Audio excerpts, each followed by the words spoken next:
This is The Big Breakdown, a long look back at some of the biggest stories we're covering for you at the Hidden Killers podcast and True Crime Today. This is Hidden Killers with Tony Brueski. Here now, Tony Brueski. There is a private investigator out in Los Angeles who said he's seen things inside a house that no one from law enforcement ever mentioned.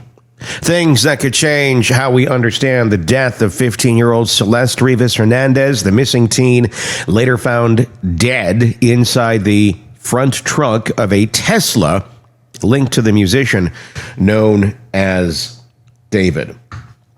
I know, it's an active investigation. It doesn't mean they're going to release everything to the public right now by any means. That's not how any of this works. So I hear your arguments that you're speaking aloud right now. I hear you. But what you're about to learn about what was found in that house that was not taken in as evidence might just blow your mind. And it might make you go, oh God, really? Really? Really? Are we really missing these? Like, why? How? Let's go through this. And let me know in the comments section what your thoughts are on YouTube. Just search Hidden Killers with Tony Brueski if you're not already there. And while you're listening to this, do me a favor and hit that subscribe button. I'd really appreciate that. And then you will appreciate it too, because you'll get all the content right there for you. You'll love it. Please do hit subscribe. For weeks, this story has felt like it's sitting in limbo. Caught somewhere between tragedy and cover-up, the official narrative hasn't moved an inch. Celeste found deceased in September. Tesla abandoned in the Hollywood Hills. Search warrant executed at a house tied to David. That's that guy, that right there. D4VD. Cause and manner of death undetermined. And that is where it stopped. Until a private investigator named Steve Fisher decided to go looking for what everyone else might have missed.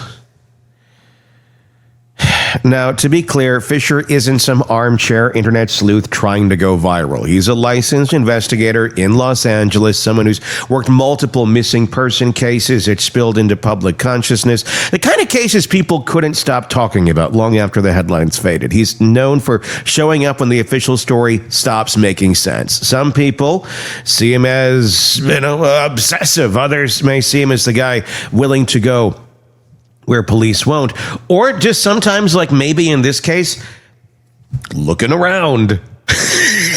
Hey, these seems to be obvious things that are sitting here. Why did the police miss this? And this is not a battle of police versus private investigators, so let's get that straight. Everything he's finding, he is turning over to the police. It's just, again, one of these cases you're going to find where you go, well, if it wasn't for the private investigator, they wouldn't have this. If they just had looked a little harder. And this time, he didn't come to the case came to him. The landlord of the Hollywood Hills property where David has been staying was furious after police finished their search. No warrant copy left behind, no list of what had been taken, no one returning his calls. He didn't even know whether his house was still considered part of an active investigation. Oh, communication. That's where the police are always great. And with a multi-million-dollar home under his name and the word homicide floating around it, that's kind of a nightmare scenario. So he did what anyone with money and unanswered questions does. He hired a private investigator. When Fisher walked into that house, police had already cleared it. The tape was down. The search team was gone. But what he says he saw didn't look like a completed search. He says it looked like a job half finished, allegedly. Drawers unopened, electronics left behind, things that didn't fit the checklist of a thorough warrant execution, allegedly. He says he found a DVR, a hard drive, and several digital devices that were still inside the property. And look, we don't have to sensationalize this to understand how serious this is. You can't send the meter maids out to go do investigations like this, and because that's really kind of what it sounds like. And if your homicide investigation unit or whoever the hell you sent in to do this is missing these things, LAPD, well, then it's time to do better. In a case involving a celebrity, a dead teenager, and a smart car loaded with onboard tech, digital evidence is everything. It can tell you who entered, when, what devices were paired, even what was deleted. Leaving that kind of material behind isn't a paperwork error. It's a kind of oversight that can wreck a case. And how many times have we seen cases on this program where the answer to the problem is not necessarily who's accused of doing it or those who have suffered the consequences, but who fucks it up 9 times out of 10? Oh, it starts with the word P. I'm not anti-cop. I am not. But for the love of God, you know there's a spotlight on you. Let's up our game a bit, shall we?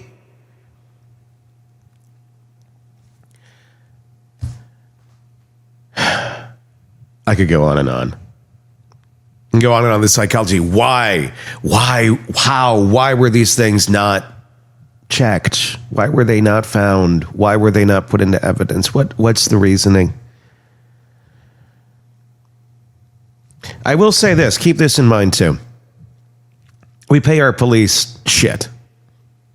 So then to expect superhuman or even, I guess, adequate work sometimes. Yes, you signed up for the job. You know what it entails, and you accepted that pay level. So you better just effing do it. Seriously, that's kind of how that works. Don't become a cop if you don't want to do the job. And your version of the job is not the job. There is a version of the job. I guess it's more of a societal look back going, I wonder why it's hard to find good ones. Same with teachers. Wonder why it's hard to find good ones. Because we don't value them. We don't pay them adequately. And when you do that, you don't get the best. You get a lot of people who are the best leaving and going and doing things other places. Is that what's at play here? I don't know, but I'm so sick of seeing cases like this where everything is out there in the open and it's like, really? You screwed it up that bad. You missed these, and there's multiple of you. How? I don't know. I don't know the answer, but my mind starts racing to try and find answers as to why things aren't done as thoroughly as they should be, especially when a layperson who's not a police officer, who's not an investigator, who's not an attorney can easily look at this shit and go, why didn't you do your job? And there's what he says came next, and it's the detail that's caught everyone's attention. Fisher claims that among the items left in the house were written notes, documents that detailed, in his words, what to do about Celeste. Kind of a big deal. He called them dark, deliberate, and disturbing, sadistic even. He hasn't said who wrote them or how he can prove authorship. He's careful not to cross that legal line, but he says they were in the home, left untouched, after the official search. If that is true, again, we are taking his word from it from what he's said in interviews. It means the most potentially damning evidence in this case wasn't found by police. It was found by the landlord's private investigator weeks later. And the chain of custody, well, it's broken now, which means that even in and if those notes are real, they may never see a courtroom. Still, the existence of something like that, something describing a plan involving Celeste in any way, shape, or form, considering her remains were found in a trunk, kind of big. Changes the story. Because it suggests premeditation, it suggests intent, and it raises the question, what else did they miss? And when you don't have any answers yet, and we're more than a month in, coming up on 2 months, makes you start to lose faith. So when Fisher started building a timeline, he turned his focus to the Tesla, the car that became Celeste's final resting place. Through camera footage and neighborhood canvassing, he says he was able to map out exactly when the car appeared on the street it was later towed. Now, that's not to say that the investigators haven't already done that too, and they're just not releasing that, but he's done it too. He says there's a video of it being parked, clear enough to see who did it. He won't name the person publicly, but his comments imply the obvious. The person who parked the car is the same person. It isn't the same person. Nobody knows who owns it. And we know who owns it, but we don't know who parked the car. That is a very big detail about all of this because, number one, David wasn't around, allegedly, when they found this body. He was on tour somewhere else. This body had been in this car for a long time. So timeline is important here. And we don't know who parked that car. We don't know who wrote those notes. David is an innocent man until proven otherwise. He maintains his innocence and no charges have been filed. And that's important. It's so easy to jump to conclusions in a case like this just because you have a big name involved in a case. When you have a entity like that, a person, that's what it becomes, more of an entity. A lot of people, a business, if you will. So, again, I want to be very careful on that in terms of assigning blame because it could be him just as easy as it could be the buddy of one of his crew that he didn't even know who existed. I mean, I'm just making that one up. But that's, it's someone in this circle somewhere, whether he knows the person or not, or is the person or not, we do not know the answer to that yet. So we have to take a look at the evidence as it's coming in. And according to Fisher, you can see in the footage the care with which the car is parked, the deliberate pace, the frunk being closed, the quick walk away. It's not conclusive proof of guilt, but it's suggested. It's intent written in body language. He also points to the car's inactivity. He says the Tesla hadn't been used since January. And by February 1st, the new red Tesla was leased by David's team, effectively replacing the old one. The last verified photo of Celeste alive, January 2nd. That coincidence, a car, retired, and a girl vanishing in the same week, it's kind of hard to ignore. If that timeline is right, Celeste could have been dead for 8 months before her body was ever discovered, and that makes the condition of her remains, described by law enforcement as severely decomposed, makes a lot more sense. So what does that tell us? It tells us she likely died a while back. It tells us the car wasn't just a place she ended up. It may have been a place she was moved to after the fact, very likely. And it tells us that whatever happened to her didn't happen in that car. Raises the next major question. Where did it happen? What happened? According to Fisher, it wasn't in that Hollywood Hills house. He says the photos and videos of Celeste in her final weeks don't match that property. Different furniture, different lighting, different layout. He believes she was staying somewhere else. That's a big deal because it would mean police executed a full search on the wrong location. Wrong location, right location? I don't really think it's the wrong location. You're going to look anywhere you're going to look. But it might not have been the location of the crime, but he found other pieces of evidence there, allegedly, that were tying to this. And if they did search there, again, it's not because they were incompetent. It's because in this case, information seems to have been compartmentalized in different places. People close to the artists, handling the leases, the cars, the travel, the access, layers between what's owned, what's used, and who's actually living there or using it are several people deep. If Celeste was being moved around, even just socially or temporarily, like Weekend at Bernie's and hell, the paper trail gets messy fast, and that's exactly the kind of mess predators hide behind. Instability, buried addresses, people who come and go. It's a perfect setup for confusion. But that confusion is also how cases like this die on the vine. Meanwhile, the official side of the story has not changed. The LAPD says they've conducted multiple searches, they're working with a medical examiner, and no suspect has been named because cause and manner of death are still pending. They said the autopsy report is incomplete. The DA's office has confirmed that no case has been submitted for review as of this recording. In other words, the system is in park. And while the police wait on toxology, a private investigator is out there saying he's already uncovered a potential plan, established a working timeline, and determined where Celeste likely wasn't when she died. The contrast's going to be sharper. Now, let's be fair. Fisher's claims still have to be vetted. He has turned everything over to law enforcement. Good. It's not a battle, like I said. They'll need to test it, cross-reference it, and build it into a case that holds up in court. But whether or not his findings are admissible, that's another thing. They've exposed something deeper. The perception that official investigations move slower when celebrity is involved. Yeah. Because here's the hard truth. If this wasn't a rising pop artist, if this was just an ordinary citizen, there'd be a mugshot by now. There'd be a timeline, a press conference, a person of interest. Instead, the story's frozen in time. We think all of those things would be happening. But they're not. And it's not because he's a celebrity or not a celebrity. It just appears to be how they're working. And people are starting to lose trust.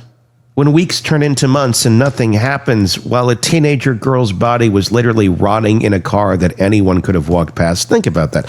A Tesla parked in a residential neighborhood for weeks. Neighbors complained, it got ticketed, it got towed, and no one knew that 15-year-old girl was inside. Fisher's right about how long that car sat. That's not just a crime scene, that's a public failure. Here's another layer. The house had cameras, a sophisticated surveillance setup. According to Fisher, door sensors, smoke detectors with built-in cameras. He says many were covered, some disabled. Again, not an accident. That's someone making sure no one could watch what was happening inside. Or it could really simply be, things not being maintained. Typically, when you're renting a house versus owning a house, there's sometimes less care that goes into it, unfortunately, for a lot of people. So we have a story built on layers of what appears to be some sort of concealment, literal and figurative. A dead girl hidden in a car, questionable cameras, allegedly, evidence that may have been overlooked, and a private investigator who may have uncovered more on his own than an entire department did with a warrant. So let's pull back, because this case, as bizarre and specific as it is, isn't unique. It is part of a pattern. We've seen it before. High-profile suspects, slow-moving cases, the delicate dance between fame and accountability. When justice collides with celebrity, the brakes come on. Lawyers get involved early. PR teams advise silence. And suddenly, what should be an investigation becomes an image management campaign. Meanwhile, Celeste is dead. Her family is left with nothing but silence and speculation. And the one person still talking, the private eye, gets treated like a shadow. But say what you will about him, he's asking the right questions. Who parked the car? When did she die? And why was a Tesla replaced? What's in those writings? And why hasn't any of that made its way into an official statement yet? They're not wild conspiracy questions. They're procedural ones. They're the same things that any detective worth their badge would be asking. So why aren't we hearing them from the LAPD? Maybe because they're still verifying. Maybe because they're building a careful case. Maybe. Sure. Or maybe, and this is what gnaws at people, maybe there's something else going on. I don't know. Because if the truth is that evidence was missed, or worse, dismissed, that's not just embarrassment, that's liability. Maybe the truth is a little inconvenient. We see this in a lot of cases early on where things are bumbled. And then to cover for that bumble, you get bumblefuckery that goes on. These are very important terms that you should know about. Bumble and bumblefuckery. They are official legal terms. And you get bumble clusterfuckery above that. When people are trying to cover for the bumblefuck, that's covering for the bumble. You see it in cases all the time. Again, official terms. You have to use those when you're talking about this. When embarrassment meets liability, investigations tend to slow to a crawl. I'm not saying that's what's going on here, but I don't know. The longer it takes, the colder the trail gets. Witnesses disappear, memories fade, digital evidence gets overwritten, and the only thing left standing is perception. That law enforcement doesn't care, or worse, that they're protecting someone. Maybe that's unfair, but perception has power. It shapes how people trust their institutions, how they believe in justice, and how families grieve. And that's what makes this story sting. Celeste Rivas Hernandez isn't just a victim. She's a symbol of how easily young girls fall through the cracks of fame, influence, and bureaucracy. A child who grew up in the shadow of online obsession, who met someone older and powerful and somehow ended up in a Tesla, discarded like an afterthought. A teenager who should have been protected but wasn't. And if the only person fighting for her now is a private investigator, if he's the one uncovering what the system missed, then maybe we need to start asking why that's become normal. Because this isn't just one girl's story, it's a mirror. It's a reflection of how many times we've seen this before. A young victim, an older, more powerful man, slow motion investigation, public confused and angry, and a family begging for answers while lawyers spin statements about ongoing inquiries. It's the same movie, just with a new cast. And somewhere in a police locker, there's a hard drive or a stack of papers and might tell us exactly what happened. The question is whether anyone will have the courage to open it or whether this case will just drift into the same gray fog of unsolved that swallows too many stories like this. Because make no mistake, if the PI's findings are real, someone knows the truth. Someone knows when Celeste died. Someone knows where. Someone knows who helped move that body. And until they're forced to speak, the person who seems to be carrying this case forward isn't a cop or a prosecutor or a politician. It's a PI who's refusing to shut up. That should bother everyone, because justice shouldn't depend on who's loudest. It should depend on who's right. And if the only person willing to say out loud that something doesn't add up is an outsider with a flashlight and a file folder, then maybe the system isn't broken. Maybe it's working exactly the way it was built to. Slow, careful, comfortable with delay, until everyone stops asking questions. Not here. Not this time. Because 15-year-old Celeste Rivas Hernandez deserves more than silence, and if it takes a private investigator to drag the truth into daylight, then let him drag. Because something in that house, in that car, in that timeline doesn't make sense. And someone out there knows exactly why. So much confusion here.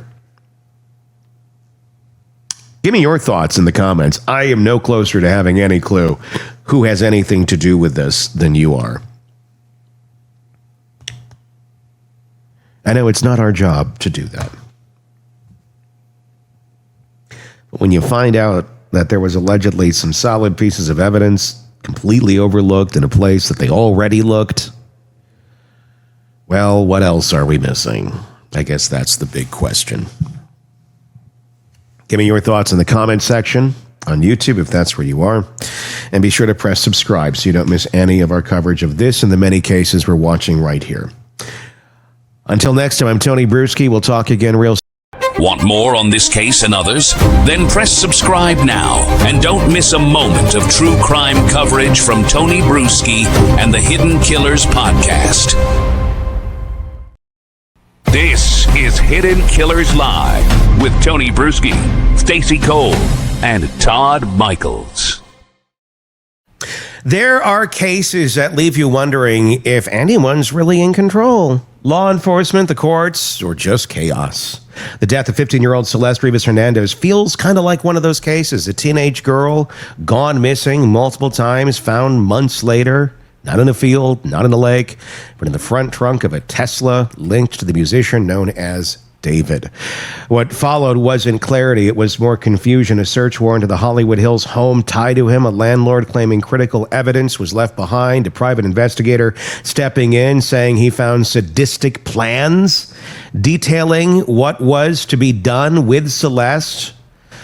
Yeah, there's a lot of questions going on in this case.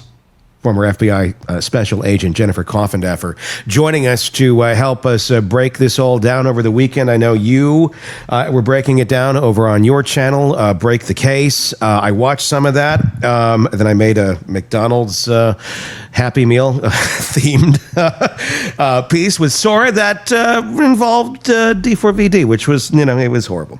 But it's it's a horrible case, but there's so many new things that we're learning in this case that I think are making a lot of us question what is going on in this investigation.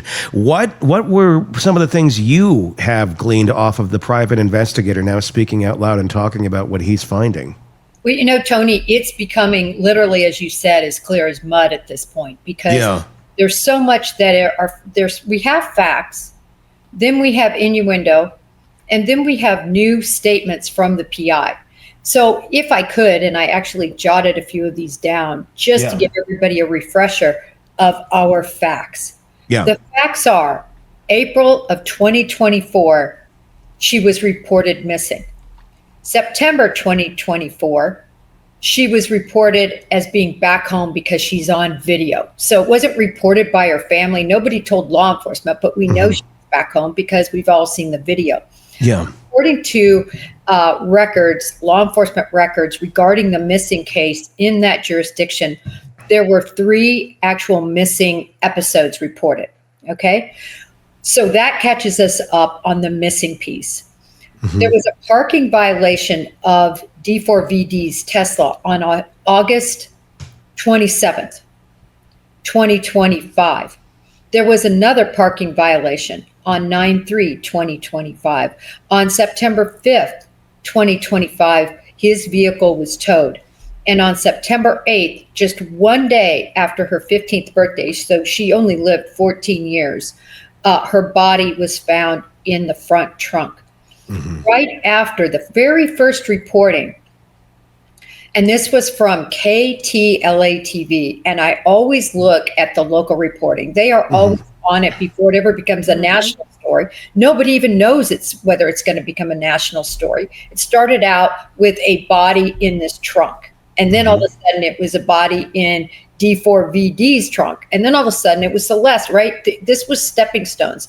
But this was from the very first report, and they reported a dismembered body in the front trunk of the Tesla. This was when they were trying to help in LA get information related to who this could be in this trunk.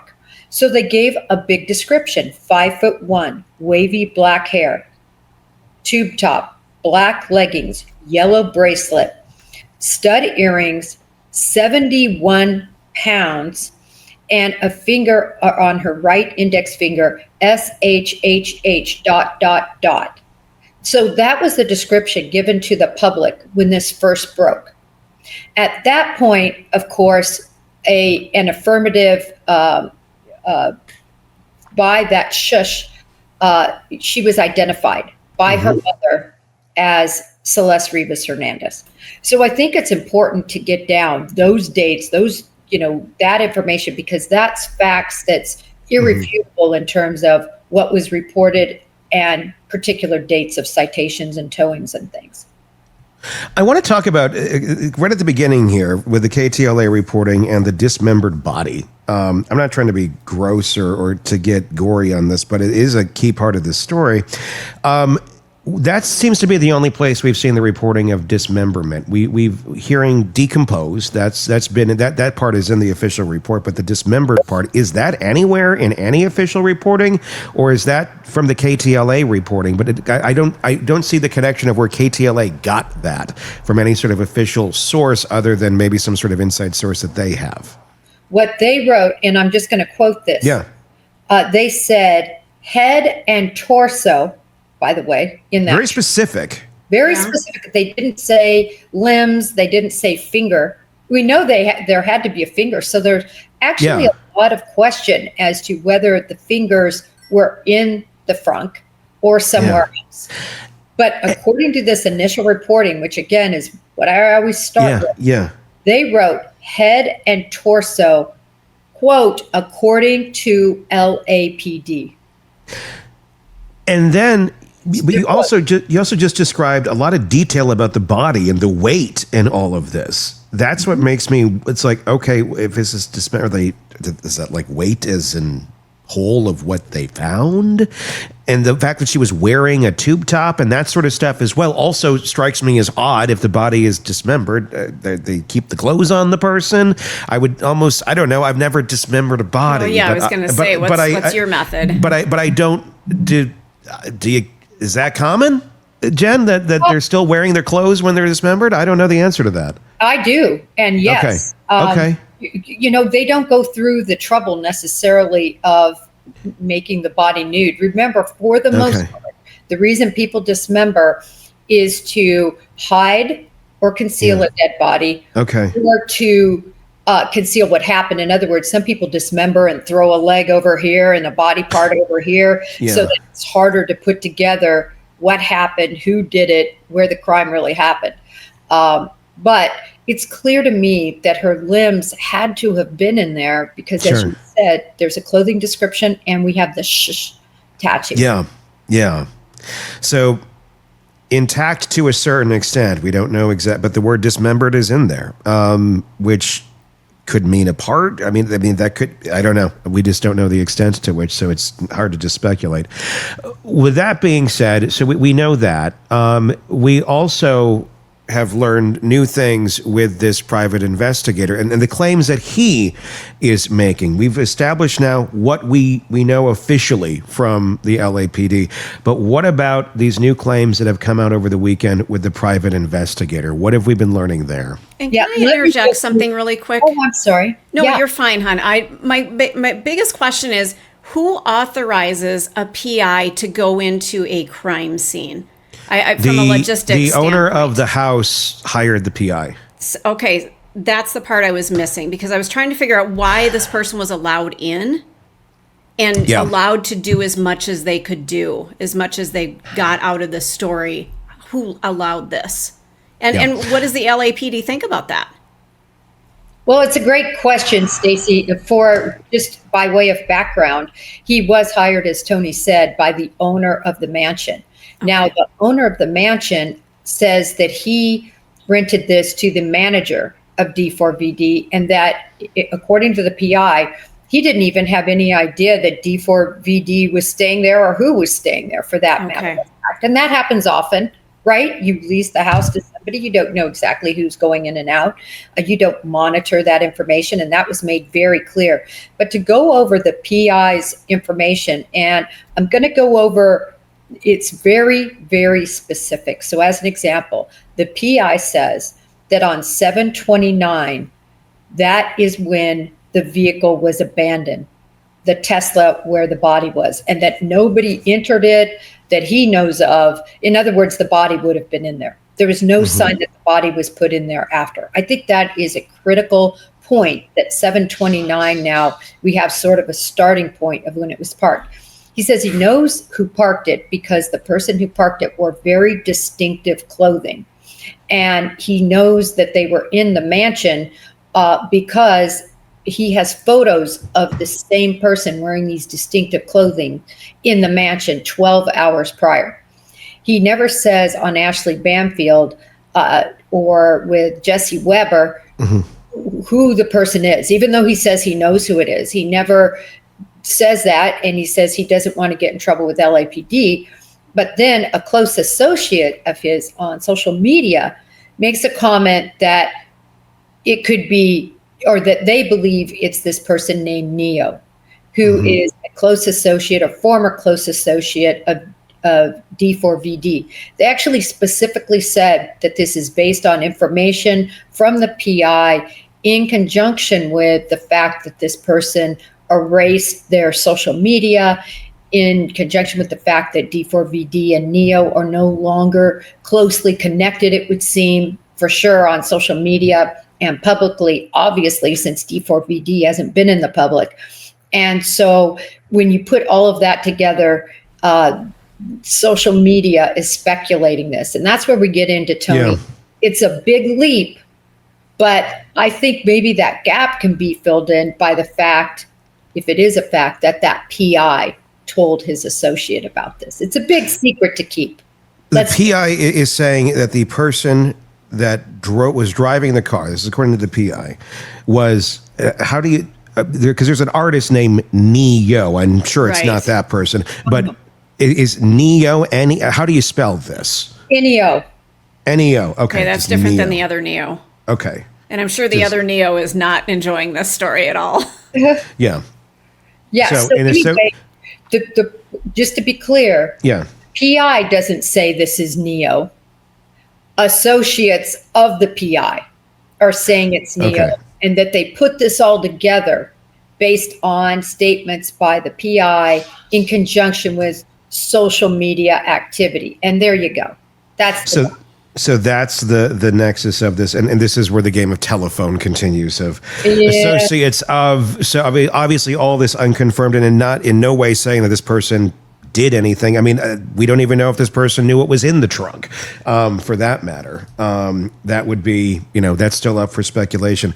What do we know about what was found in this house that D4DV or that David was renting, that the private investigator is now working for the owner of that home, who said, I want to hire somebody to look into this further? Well, and it made some sense to me that an owner of a mansion in this situation would want to have somebody look into things. Look, they want to make sure that they are not going to have any culpability, civilly or otherwise, and they weren't getting any answers. The other thing that was interesting, at least according to the PI, I am prefacing all of this because we're playing telephone now. Yes. These are words that specifically he said on national television.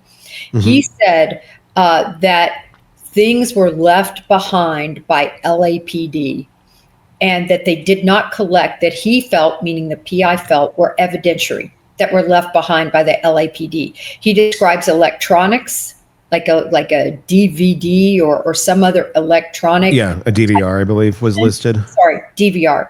Yep. And then also, he describes information that he came to know, as you had in your lead up to this conversation, specifically scary, sadistic, I'm quoting the PI, mind-blowing and twisted.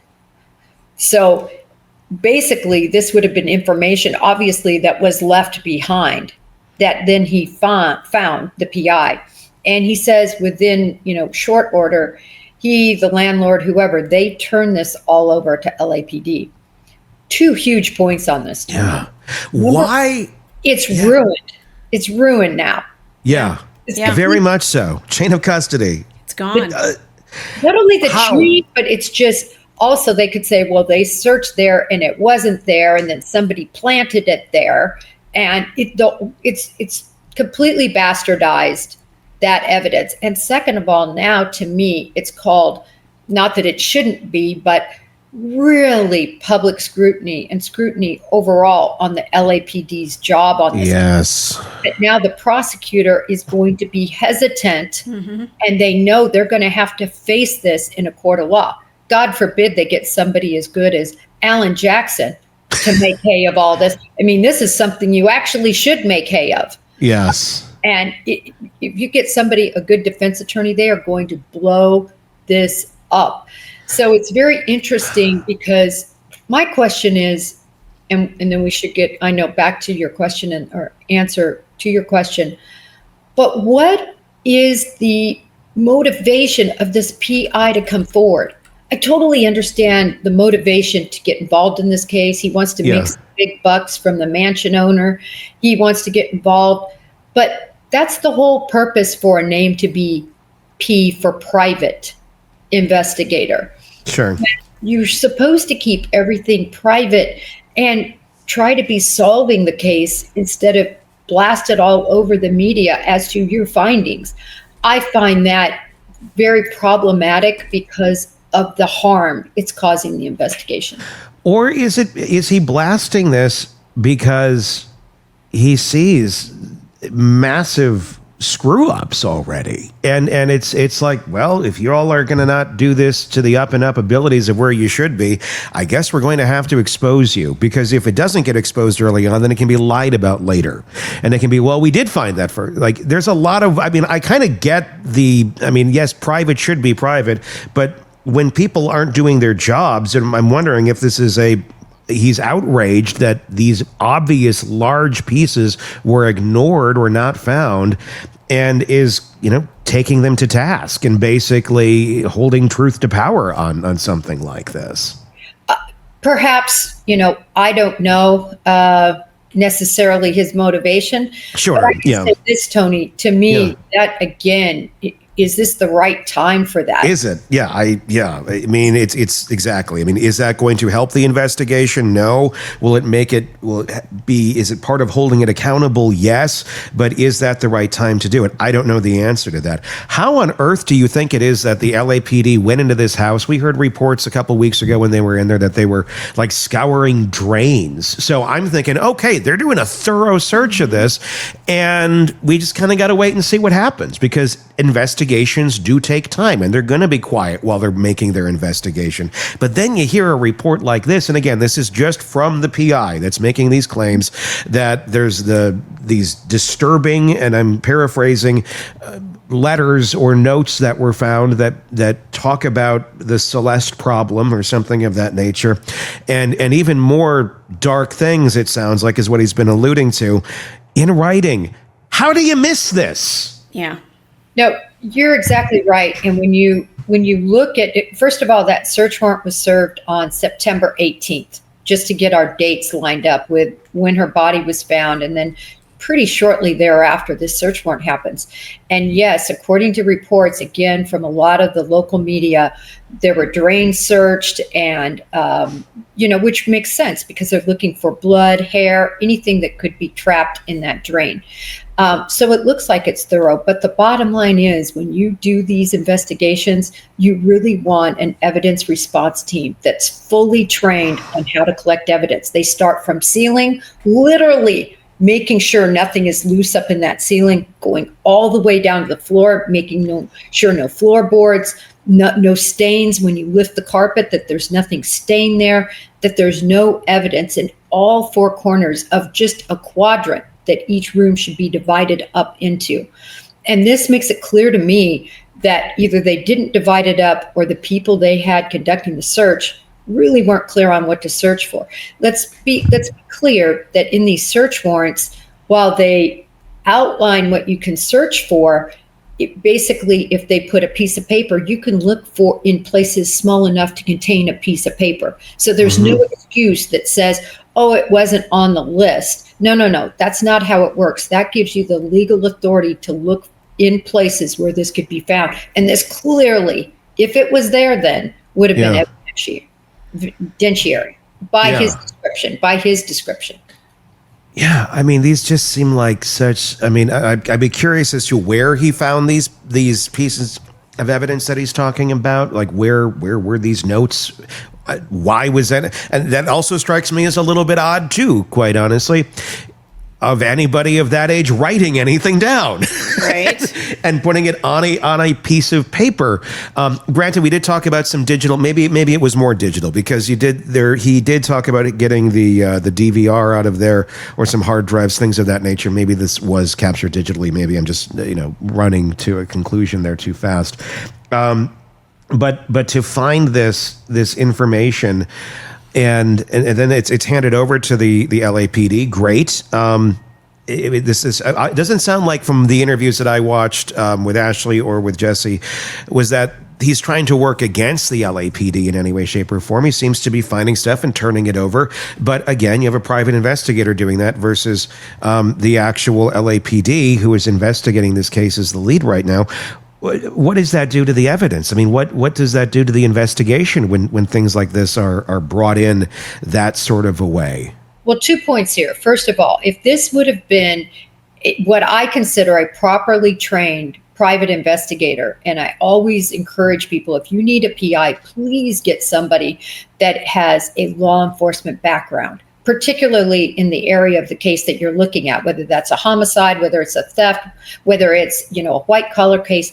Get a law enforcement person that has 20 years of experience making mistakes, working these kinds of cases, knowing the inroads, also having great relationships, typically with people on the force that are currently on the force, because they've worked with them for years, right?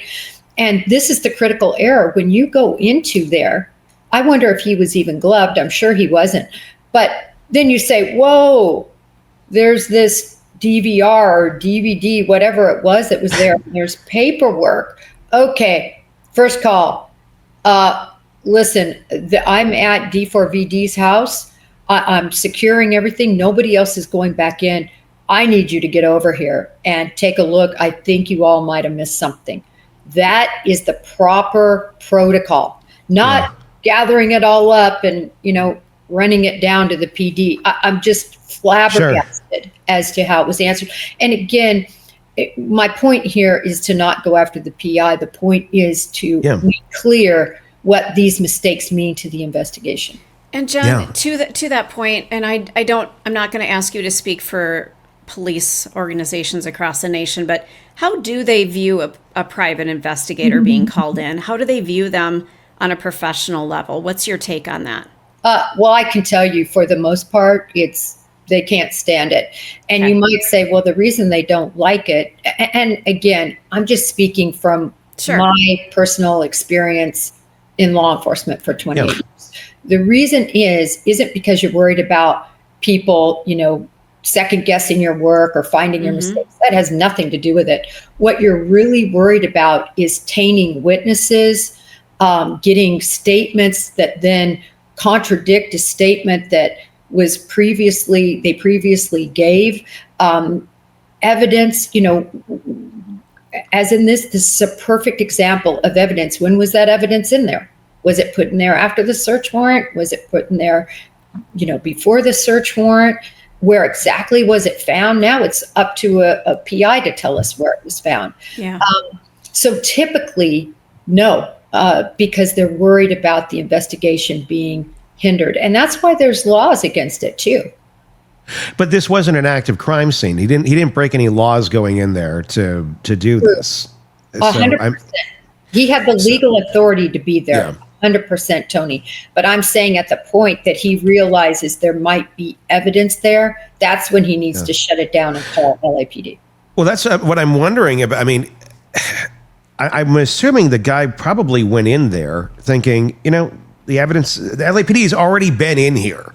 So they've already taken everything that they're going to think is evidence. And if he's finding more stuff that they didn't take, then he's probably going, they did not do a thorough investigation into this. So, I mean, more information is good, but it also makes me wonder, I'm assuming, if they investigated the house, they probably took pictures. I mean, I'm talking about the LAPD. So I'm curious if on the timeline of this, if some of this information, maybe some of these letters, maybe, I don't know, could they have come after the fact, after the LAPD went in there investigated? I don't believe that makes a whole lot of sense with the timeline. I think the owner could probably clear that up in terms of the comings and goings of the house with the security system and such. But I guess that does open up the question of, was somebody from his crew in there and they, for whatever reason, left these notes behind? I don't know. I mean, it begs another question and another, bump in this timeline that we don't really have the true answer to. Well, and Tony, what I would be arguing if I were the defense, I would say, those notes, that's a song. It's a song. Ooh, he was working. Yep. There's no way this has to do with Celeste. Obviously he was writing other songs about Celeste. This is just a follow-up song about how we're going to dispose of Celeste in a sadistic, mind-blowing manner.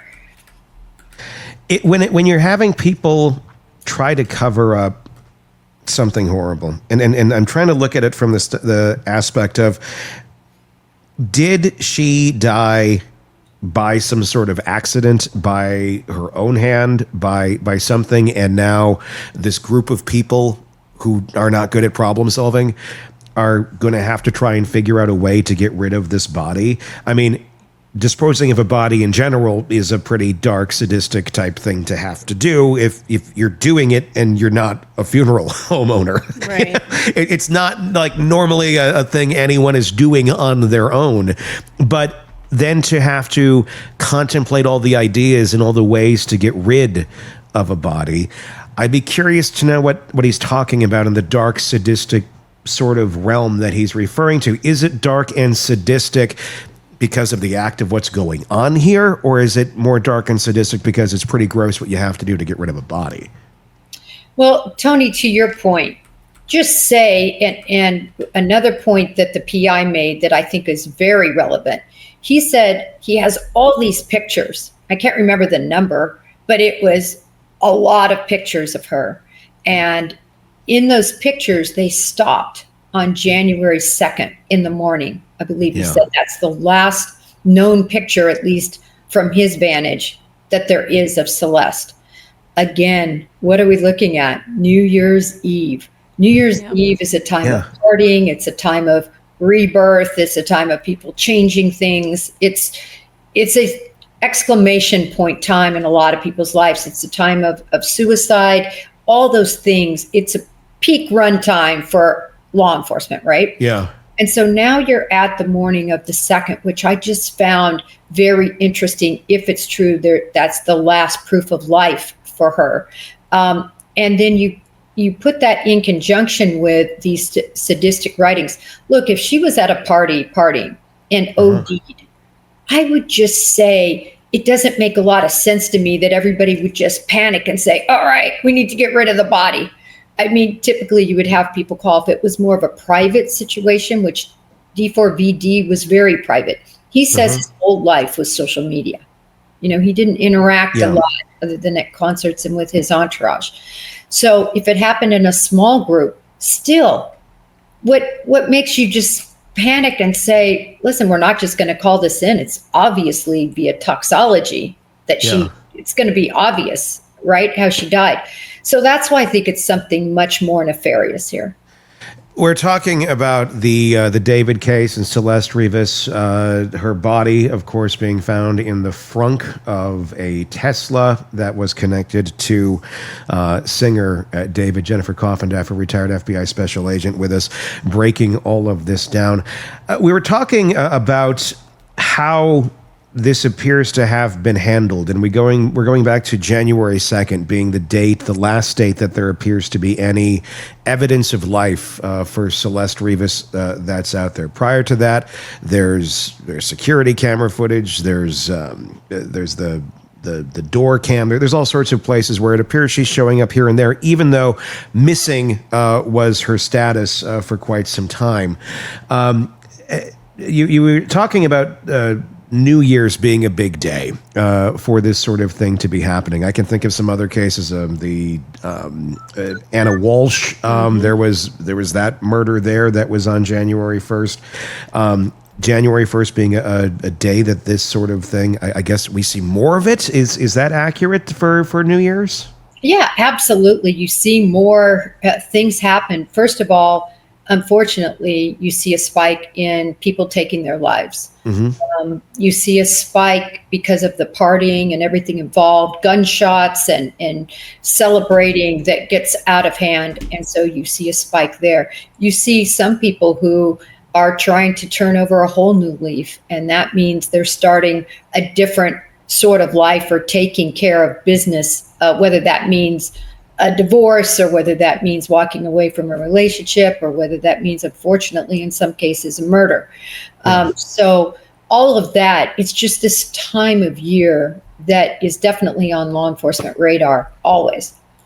If we're talking about a cover-up, this is where I'm starting to wonder about here is because I don't know, it's hard to believe that this would have been intentional. He has a thriving career he's up and coming. Things are going good. I don't think anybody would necessarily go, hey, let's go kill this girl. This seems like a great idea right now for everybody, and we'll get away with it. That's why my gut on this just keeps telling me like something happened, like accident of some sort took place. Whatever that accident was, or whether it's self-inflicted or not, I don't know. But I'm kind of on that mindset. And if you're young and dumb, and I don't know who would have been around her at that point in time on January 2nd or right around there, whether it was David or his entourage, his friends, whoever it may be. They're not making the best of choices, and she's 15. They already know they have basically a 15-year-old runaway. They are all of age, so they're basically harboring this runaway for all this time who is a minor. And of course, there's all the questions about, was there something sexual going on too? And that's all, I think, very much up in the air. I don't think we know the answer to that. other than people were assuming that she was older and that they were in a relationship. Still not a lot of evidence to show that they actually were. Is it something maybe where it's a panic and a cover-up because they needed to cover up they were harboring this 15-year-old runaway, and they're thinking, well, that will be worse than the body, and it just keeps covering up bad behavior after bad behavior with young, dumb people. It feels pretty plausible. We're living on the generation that I like to run around claiming, being Gen X, we know how to fix things, we know how to take care of our situations because we always had to. I don't know that this generation can do that, and I'm not putting a blanket statement. But certainly some are not wisest. Correct. I mean, they can hit a button on their phone and get food delivered. We couldn't do that. We had to get on our bikes or walk to McDonald's to get the food. So maybe they panicked. Maybe something did happen, and they had no idea what the hell to do. Well, we have some new clues now. At least, what do we have? If we believe the PI, the PI and his rendition of what he found. Okay. Right? Sadistic. They had plans for her, what they were going to do to her. Now, he makes alive or dead, though? That's the question. Well, that is a question. How I interpreted it was alive. How they were. Okay. That's how I interpreted what he said. But everybody's free to their own interpretation. But what he talks about, it's, being mind-blowing and just unimaginable, essentially, what their plans were for Celeste. And I think that's a pretty good near quote of what he says. But he also makes it clear that he knows they didn't do those plans, right? And he probably knows that because whatever those plans meant, Celeste would have ended up someplace else, or Celeste would have ended up with a gunshot wound, or whatever it was in the plan that he's not seeing now in the proof that she's dead in the front.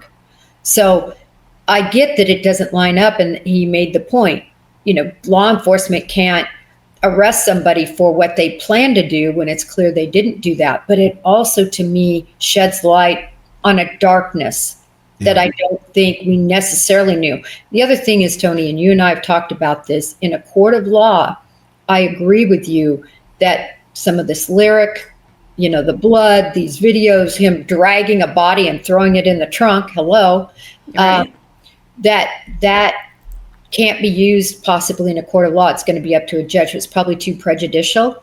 But you know what? That doesn't mean that he was not imitating in his art life what he wanted in his life, especially now that we have a dead Celeste. This could be the ultimate art project. A lot of people who are really artistic, they take things into the real world. I know a lot of artists who do. So could this be? I think that's a stretch. Well, who knows? What the homicide song, romantic homicide? Romantic homicide. And what was I want to know what the release date, 2022. But what if he didn't see her as a real person? If she was his muse? Well, 2022, he would have known her, at least over internet. Would have been grooming her. Well, I was curious about the release date of it. Like, was this, because I didn't know if it was created in this last year, because January 2nd is almost a year ago now. If it would have been something within that timeline. So, it could be a post thing, but it would have been even worse if it would have been like, it came out in July of this year. It did not. Yeah. Tony, I want to give you just a little snippet of that lyric. Yeah. In the back of my mind, I killed you, and I didn't even regret it. I can't believe I said, but it's true. I hate you. It's just dark. It is dark. A lot of music is dark, though. A lot of artists are dark. The coincidence, if it is a coincidence, of and not that he's being accused of anything right now, but the fact that his proximity to something this dark and his lyrics match up to very dark concepts certainly does not look good. It does not play well for him. I know, or his crew or his entourage. But again, there's so many people involved in something like this and in a crew like this. it's not usually just the artist that's there by themselves, and that's why it's going to be so key to understand. It looks like the PI is already starting to get into that of who had possession of the car. Did they know what was in the car? What were they doing? What was their relationship? But we're also learning from what you were saying earlier, a lot of social media disappearing and some just kind of behind the scenes things and actions that seem to have taken place that don't necessarily point to a crime per se, but they point to someone not wanting to necessarily be looked at either. Would that be accurate? Yeah, I wrote a list actually of, to me, the key points that he's done after this that just don't look good. Yeah. First of all, he cancels all of his tour dates. Yeah. This is a lot of money. This is a lot of time preparation to get these dates overseas and everything. That is a huge clue to me. Number two, he erases multiple social media posts. That's very concerning. Anything that looked concerning, it's gone. He moves from the house where he was residing and paying $20,000 a month. He breaks that lease. Another very costly decision. His complete silence. And I say this because of this. It's not going to hurt him in terms of being looked at as committing a crime if he just simply comes out with a written statement. It can even be from his lawyer that says something to the effect of, Celeste was such a dear friend of mine. I am so, broken up with the loss of her life. Something as simple as that, but it's been complete silence.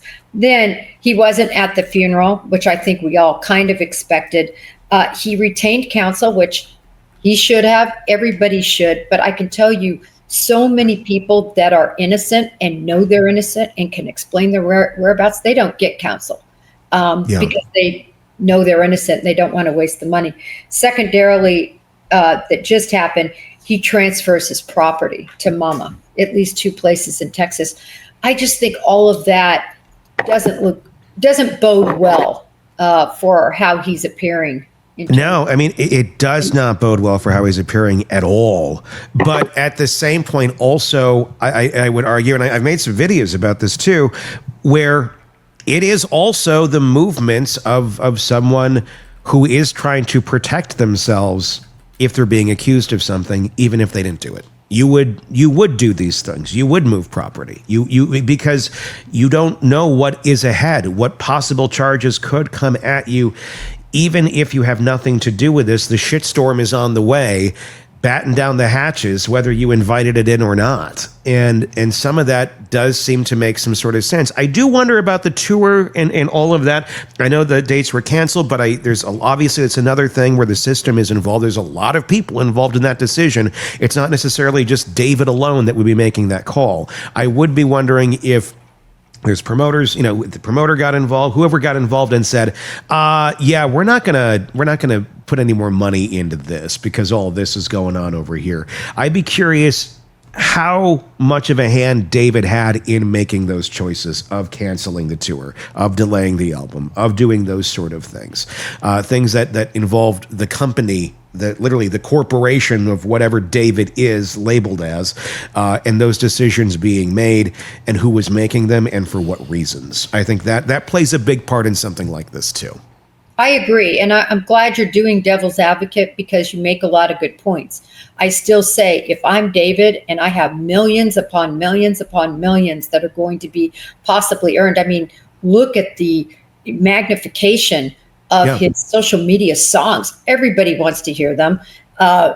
People that would have never listened to them are. I mean, he's got millions of hits every month that he wouldn't have had but for all of this blowing up. Can you imagine the concert goers? Yeah, I mean, he would sell out right now. Honestly, I mean, R. Kelly was selling out until he was put behind bars, and literally, and everybody knew what was going on there. So yeah, I mean, I would think it'd be more of a personal type decision. If you had nothing to do with this and you're going to be vindicated, keep going and keep making your money. Why stop if you had nothing to do with it? Why do you want this to hold you down?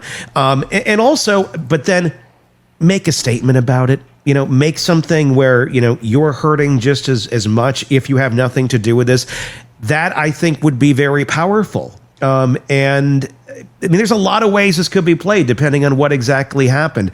And I'm not saying played in a way of manipulating the system, but if this was an accident, if this was an overdose, if this was a this or a that, I mean, it could be used for awareness. I mean, it could be used for, hey, this is really sad and horrible. My friend died this way. But unfortunately, so many bad decisions seem to have been made right after she died. However, that may have been that there's no way around that anymore. And it's just covering for bad decision after bad decision after bad decision. And here we sit. Well, and don't forget that lyric, you know, at least in his playing it out, he murdered and he didn't regret it. So that to me plays into the psyche, because now we don't have any sign of remorse, not even a sentence that's out to the public.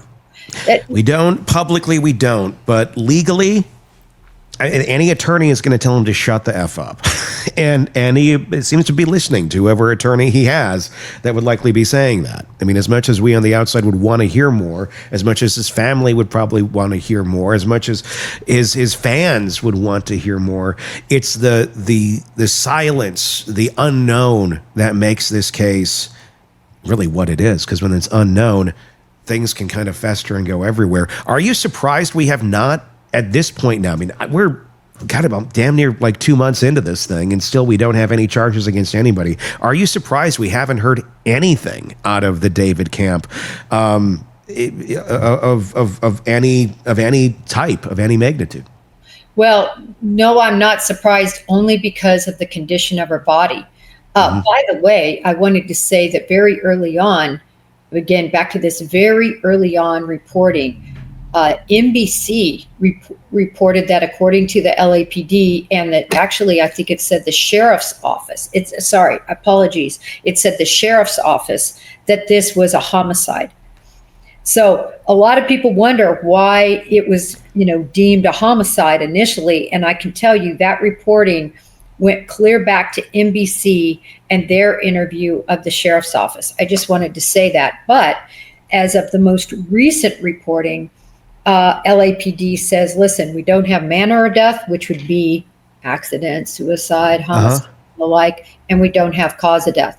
They don't have cause of death, Tony, because it's going to take forever for a forensics examiner, an anthropologist, literally an anthropologist, to try to figure out how she died and exactly when she died. So many questions in this, and not a lot of answers as to where all of this goes from here. Let me ask you this one more question. How often do you see it when you have a property owner like this, big house renting out? I mean, it's a weird, not probably a super common situation, but were you surprised that he hired a PI? The owner of the house decided to hire a PI, and I'm wondering why he decided to hire a PI. Was it because of the lack of information that he was getting to begin with? Well, I have that answer for you. All right. First of all, let me go to question one. Is this usual? And it's very unusual. And I'll tell you why it's unusual. First of all, these homeowners just want this to go away from their end of it. And they don't really want a big deal. They don't want all this out in the news. They want to rent that house again. Yeah. They don't want this to be, out there, especially blown up now that it's become. Second of all, this PI, and I want to give particularly what he said. He said he first started snooping around, right? He was taking pictures, he was getting with neighbors, he was pulling surveillance tape and so forth. So he contacted the owner of the house. The owner of the house, they got into a discussion about the search warrant return and search warrant inventory. And the search warrant, the landlord never got that, which is typical, because you would serve that, you would leave it there at the home, or you would give it to the renter if he was there. That's what we're obligated to do as law enforcement. Yeah. The PI, I don't think understood that, and he attempted to try to go get a copy for the landlord. He, of course, was shut down by LAPD, and he went back to the landlord, but he did this good deed, if you will, for the landlord. And then I think at that point he said, listen, I'm sure a conversation took place between the landlord and the PI, obviously, because he was hired.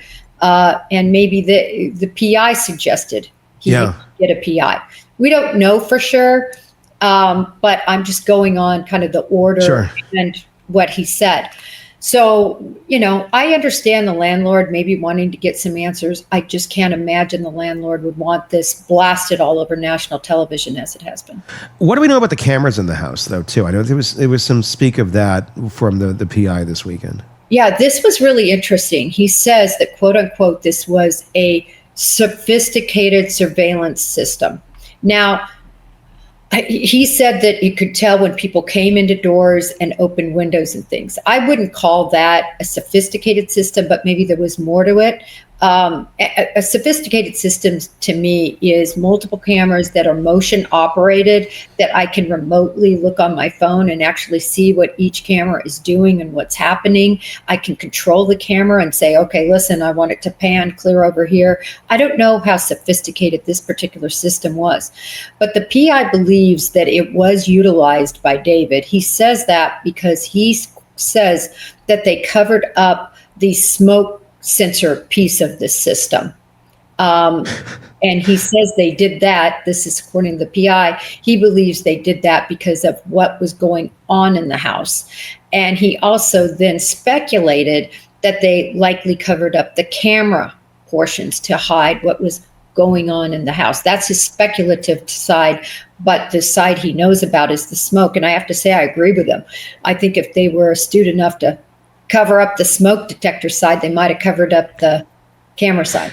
I don't know. I think they were covering it because they were probably smoking weed. Yeah, and they didn't want the smoke detectors to go off. I think that may be a very simple explanation. And if the smoke detector is connected to the camera, you're inevitably going to cover the camera simultaneously, not because you're trying to cover necessarily that you're smoking weed on camera, because it is legal there. But you just don't want the smoke detectors to go off. That's my guess. I don't know. I agree with you. And we don't know what else they were smoking. I mean, or whatever it may be, whatever substance it may be. Yeah. Substances. And, this is back to your point about kind of dumb people doing dumb things that we see all the time in true crime. By all accounts, there were substances involved. Sure. By all accounts. So now you even have less of good judgment likely going on with whatever went on. So you add to it youth, you add to it inexperience, you add to it something heinous that happened to that poor girl. Yeah. And then you put on top of it substances. Sure. There's a lot of things. Yeah. There's so many things in this case where it's like, just because they look like this might not be exactly what they are. And it's hard to, because some things just are what they are, and they're just certain. And some, objects in the rear view mirror may not be as close as they appear. I feel like that there's a lot of that in this case, and not necessarily intentional. I think some of it is just youthful stupidity that is mixed in with all these other elements. So many questions here. Jennifer Coffindaffer, as always, thank you for coming on and giving us your insight into this. I know you're following it very closely. Break the Case is her podcast. You can get it wherever you get podcasts. Just search Break the Case, Jennifer Coffindaffer on YouTube, or like I said, wherever you get podcasts. That's going to wrap up this episode. Until next time, for Todd and Stacy and Jen, I'm Tony Brueski. We will talk again real soon. Want more on this case and others? Then press subscribe now and don't miss a moment of true crime coverage from Tony Brueski and the Hidden Killers podcast.